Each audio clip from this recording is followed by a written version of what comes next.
our clientele that is gonna watch us, and firstly and mostly for our dear guest, Christopher Dembik. Thank you very much. Very good to see you. How are you doing? Thank you to see you again as well. Very good. We have like usually our 20 minutes coffee. Today it's a jar, my coffee. It's not very much like the usual espresso that I have. But you know, in London, usually it's this one. As usual, we talk about macro. We talk about what's going on in the markets, and actually a lot is going on, especially in the country that you are based, no? That is France, Paris. We saw so many things happening actually in the last month, and very, very recently another one. I would like to actually ask you straightforward. European situation looks to be a little bit under trouble for its stability. The France political situation looks tricky. If I don't recall, it's 4 prime ministers in 1 year, no, something like that, I guess. What's ahead actually for the country economic stability? And I mean, France is a big economy. Europe is the second biggest economy. What is yours? Well, I think we're lucky because when we look at the latest statistics, even from Germany, because Germany went through a rough time in the past few years, but if you look at Italy, Spain, or Portugal as well, we see that the economy is quite steady or even increasing quite a lot. In Portugal, we have updated their GDP forecast for this year as 2.3%. I think for Spain, we could reach 2.8%. So I would say we are quite lucky that many countries, especially from Southern Europe, are performing quite well at the moment. I think it might last. Perhaps next year, GDP activity will go a little bit lower, but basically it's still quite good. France, of course, is an exception. We are facing very strong political crisis. GDP forecast is basically more or less half of the average of the Eurozone. So we might be around 0.5, 0.7% this year. I think we all know that in terms of public deficit or public debt, France was never a country that carefully managed its debt. But we had, for quite a long period of time, political stability. So that's why I think most of the foreign investors were not worried so much about France. Yes, there is too much debt, but at the end of the day, we have a stable government for 5-7 years. And what's quite new is that, as you mentioned rightly, in the past 1 year, we already had 4 prime ministers. At the moment we are talking, there is a confidence vote at the parliament to know if the prime minister will remain in place perhaps for a few weeks or a few months. So that's why for France, nowadays, foreign investors are asking for a risk premium due to political instability, due to the fact that public debt will clearly remain quite high in the coming years, while in most of the other European countries, especially Italy and Spain, we see that public debt is clearly decreasing. I'm not too much worried about the European situation. I think France's political mess will not have a strong negative impact on the global economic activity for the European Union. But longer it lasts, this situation, more painful it will be for France, because at one point we will need to cut deficit. But also, obviously, France is the second largest European economy behind Germany. So obviously, at one point, it means that the GDP activity in the Eurozone as a whole will be a bit lower. Let's see. Frankly speaking, I'm not very optimistic for France. Just to give you my idea for the coming years, we have a presidential election in 2027. France is a presidential regime, which means that this is one of the key elections. And I bet that we will have political instability at least until 2027. It's happening at the worst time because we see that China, the US are investing a lot. You have all the buzz around AI. Everything, and when you have a political instability, most of the time you don't take wise decisions. And when I talk with companies, large, like small or medium companies in France, all of them clearly don't want to invest for the coming years. They are very careful, and I understand them. But at the end of the day, it means lower GDP activity, worse competitiveness. So I think it will be very tough for France in the coming years. And I don't think French politicians or even French citizens really understand it. Got it. You mentioned about on the GDP growth because we know very well how it's important the weight of the political stability because you have to pass reforms. On the investment side, instead, on the globe, on the central side, there are some plans that are trying to do. I know that you can have the plans, but then if you can't pass it in Congress, it's going to be like pretty tricky. Can you give us, because I'm hearing like the let's say the negative side, that is the political side, that is of course will affect everything that pass through, but they are trying to let's say fight for the investment side instead. That should be the positive. In France, we need to understand there is a very strong socialist view. Even the right wing is socialist in one way. So what they want to do, because at the end of the day, we will need to cut deficit on public debt. What they want to do is to increase taxation. We can debate about it. I'm pretty sure in terms of equality, and it could make sense. But at the moment, we are one of the countries where taxation is one of the highest. I will give you one example, which is key, I think, for investment. We have much less small listed companies in France than in Italy, typically. But we still have, I think it's more or less like 50% of companies are small family-owned companies in France.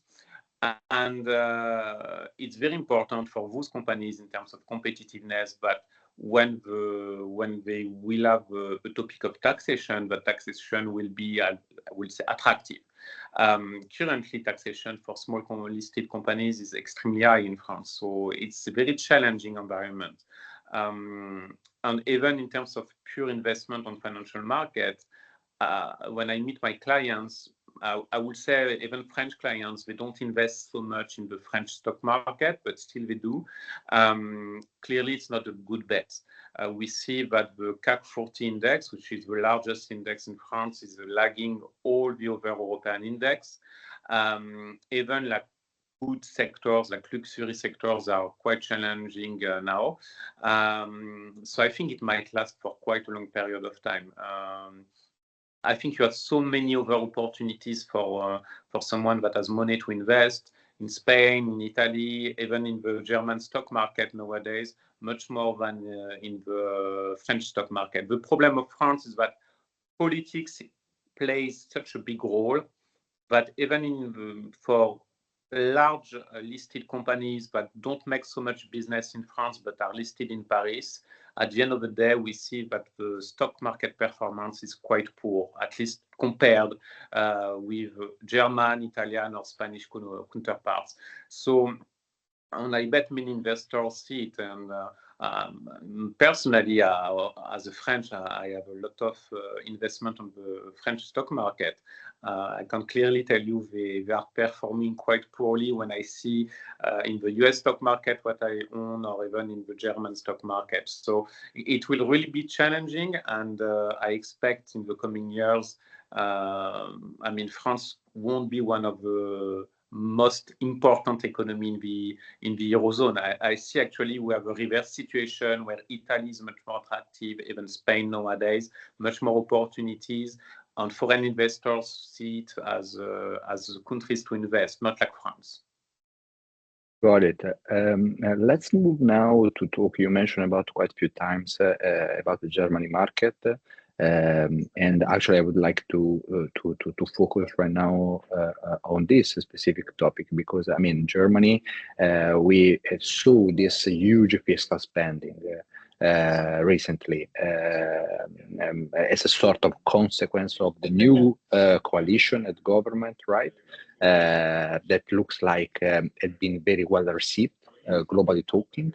This is, of course, what I'm seeing. I would like to hear your opinion. But my question is, do you think that this is going to be a sort of gamble or actually the beginning of the new strong European economy? But I think Germany is recovering, clearly. We see it. I'm not one of the most optimistic regarding the stimulus plan that was unveiled at the beginning of this year. We know with Germany, they push forward very big figures, but it will take a lot of time before they implement actually the stimulus program. That's why typically this year, German GDP activity will be quite poor, but probably it will increase from 2027 much more sharply. When we look in terms of investment, the German stock market is one of the best performing in Europe, among the largest stock market indexes. The performance is very concentrated. We see it's mostly defense sector, obviously with all the hope for Ukraine deal and so on. And the banking sector also is performing extremely well when you look at Commerzbank or Deutsche Bank. I mean, remember like a few years ago, the German banking sector was clearly, let's stay away from this. But we see it's performing very well, and we see it actually for the whole European banking sector. Retail is performing poorly, Adidas typically. So what we see in the German stock market, we see it more or less everywhere, which means that you have a very strong concentration of performance. In the US, mostly with tech stock. In Europe, you see much more, I would say, oil business, like defense, which is different oil business, and also the banking sector. But